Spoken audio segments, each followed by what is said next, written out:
الحمد لله حمدا كثيرا والصلاة والسلام على من لا نبي بعده. Louange à Allah, nous le louons, nous implorons son pardon et son secours, nous le supplions de nous guider et de nous pardonner. Que la prière et la bénédiction d'Allah soit sur le prophète Mohammed ainsi que sur sa famille et l'ensemble de ses compagnons. Al-Mas'alatul Ashira al-Imanu bil Malaika. 10e point, la foi aux anges. La foi aux anges. Wa annahu ahadu arkanil iman. La foi aux anges qui constitue un des piliers de la foi. Comme nous le savons, la foi a 6 piliers qui ressortent à travers un certain nombre de versets, notamment Khawatimul Baqara, les derniers versets de la Baqara, dans lesquels Allah dit آمن الرسول بما أنزل إليه من ربه والمؤمنون كل آمن بالله وملائكته وكتبه ورسله. Le messager a cru en ce qui a été descendu vers lui de la part de son Seigneur, ainsi que les croyants.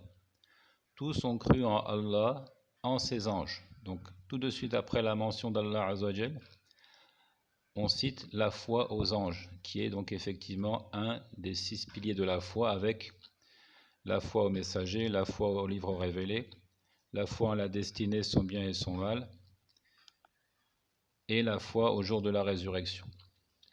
Donc ici, par rapport à notre exposé, tout ce qui a précédé, du premier point jusqu'au 9e point, ça concerne Allah Azzawajal et ses attributs. Ça concerne la foi en Allah. Au 10e point, il a parlé de la foi aux anges. Et cet agencement, il est très juste, puisque nous voyons que dans ce verset aussi, Allah Azzawajal a cité la foi aux anges tout de suite après avoir cité la foi en lui-même. C'est la même chose qui ressort d'ailleurs du hadith Jibril, le fameux hadith dans lequel l'ange Gabriel est venu sous la forme d'un homme pour enseigner à la communauté de l'islam des principes fondamentaux. Et lorsque il a questionné le prophète en mal iman, qu'est-ce que la foi? Il a répondu al-iman an tu'mina billah wa malaikatihi wa kutubihi wa rusulihi wal yawmil akhir wa tu'mina bil qadari khayrihi wa sharri. Donc le prophète a répondu en citant donc les 6 piliers. La foi, c'est de croire en Allah, en ses anges, au livre révélé, au messager, au jour dernier et en la prédestination, son bien et son mal. يقول دلت الأدلة على وجودهم. Il y a de nombreux arguments, de nombreux textes révélés qui prouvent l'existence des anges. Donc effectivement, les anges existent. Les anges sont des créatures au même titre que les êtres humains, au même titre que les djinns, au même titre que les animaux. Ce sont des créatures d'Allah. Mais les anges ont une particularité, c'est qu'ils ont été créés à partir de lumière. Dans le récit authentique, le prophète alayhi salatu wassalam a dit خُلِقَتِ الْمَلَائِكَةُ مِنْ نُورٍ وَخُلِقَ الْجَانُّ مِنْ مَارِجٍ مِنْ نَارٍ وَخُلِقَ آدَمُ مِمَّا وُصِفَ لَكُمْ. Il dit, les anges ont été créés à partir de lumière. Les djinns ont été créés à partir d'un feu incandescent. Et Adam a été créé à partir de ce qui vous a été notifié. La description de la création d'Adam a été faite, c'est-à-dire dans le Coran, où Allah Azzawajal nous dit qu'il a été créé à partir d'argile, évidemment. Donc on ne va pas tout dire sur les malaïkas, disons simplement, ce sont des créatures qui ont cette particularité de ne pas être en mesure de désobéir au Seigneur Tabaraka wa Ta'ala. Donc naturellement, elles penchent pour l'obéissance au Seigneur. Elles, quand je dis elles, je veux dire par là ces créatures. N'entendez pas par là que les anges soient des êtres femelles. Au contraire, Allah Azzawajal donc avait reproché aux polythéistes arabes d'avoir désigné les anges comme étant les filles d'Allah. Mais ça, c'est une hérésie et c'est à refouler, évidemment. Donc, parmi ces particularités, Allah Azzawajal nous dit عليها ملائكة غلاظ شداد لا يعصون الله ما أمرهم ويفعلون ما يؤمرون. Dans la description de l'enfer, il y a sur le feu de l'enfer des gardiens, malaikatun, des anges, Ghilazun shidad, des anges forts, durs. La ya'suna Allah ma amarahum, qui ne désobéissent pas à ce que Allah leur commande. Wa yaf'aluna ma yu'marun, et qui font ce qu'il aurait ordonné. Donc les anges sont strictement obéissants. Ensuite, certains sont connus par leur nom à travers la révélation, même dans le Coran. On a cité par exemple le gardien de l'enfer, Malik. وَنَادَوْا يَا مَالِكُ لِيَقْضِ عَلَيْنَا رَبُّكَ. Les anges de l'enfer ont appelé Malik, ô Malik, que ton Seigneur nous achève. Demande à ton Seigneur de nous faire mourir véritablement, qu'on ne reste pas dans le supplice éternellement. Mais il n'en sonna rien. Qala innakum makithun, vous y êtes pour y demeurer, pour y rester éternellement et souffrir éternellement sans vraiment mourir. L'ange de la mort également, Qul yatawaffakum malakul maut alladhi wukkila bikum, dit l'ange de la mort qui vous a été confié vous fera mourir. Et l'ange de la mort, il s'appelle l'ange de la mort, il n'y a pas un autre nom.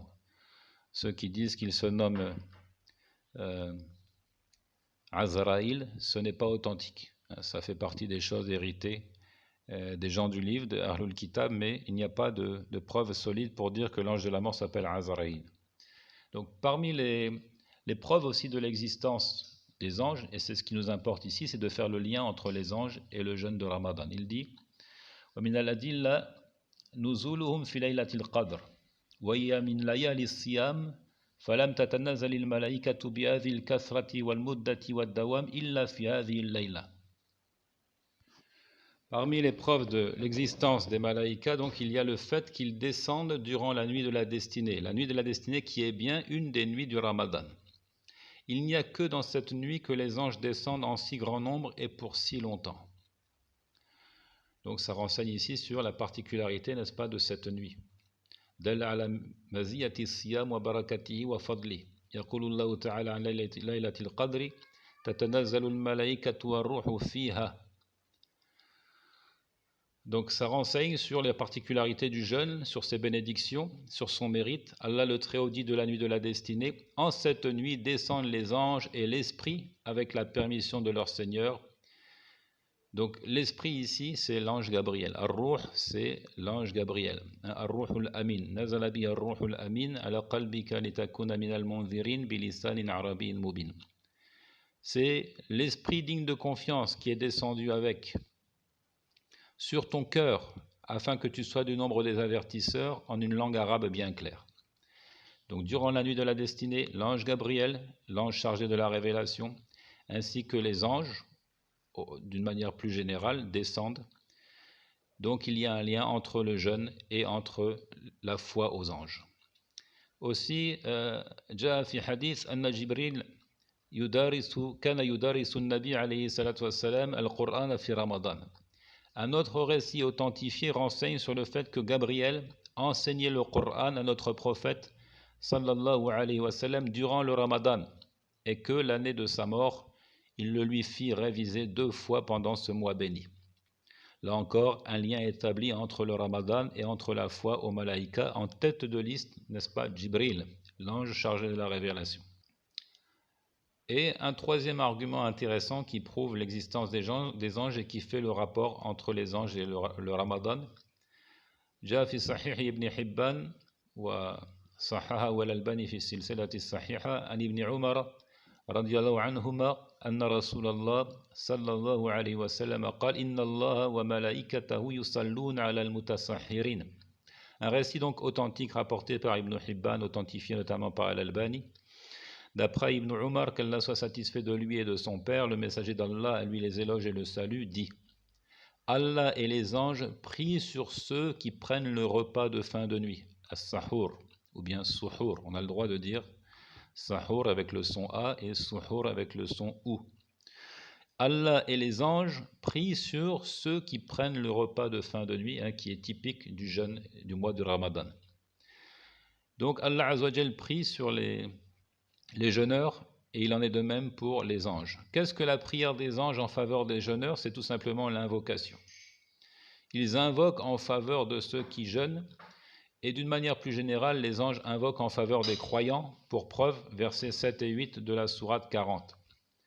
الذين يحملون العرش ومن حوله يسبحون بحمد ربهم ويؤمنون به ويستغفرون للذين آمنوا ربنا وسعت كل شيء رحمة وعلما فاغفر للذين تابوا واتبعوا سبيلك وقهم عذاب الجحيم ربنا وادخلهم جنات عدن التي وعدتهم ومن صلح من آبائهم وأزواجهم وذرياتهم.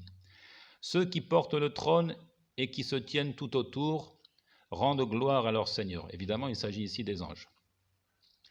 Ils rendent gloire à leur Seigneur en célébrant ses louanges. Ils croient en lui et implorent son pardon pour ceux qui ont la foi. Seigneur, tu embrasses toutes choses par ta miséricorde et par ta science.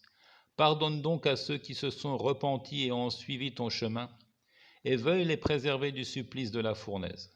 Fais-les entrer, Seigneur, dans les jardins d'Éden que tu leur as promis, accompagnés des vertueux parmi leurs pères, leurs conjoints et leurs descendants. Donc telle est l'invocation des anges en faveur de ceux qui croient. Donc ce sont des êtres attentionnés, qui nous aiment. C'est pourquoi en retour nous devons nous aussi les aimer et les respecter. Wallahu ta'ala a'lam.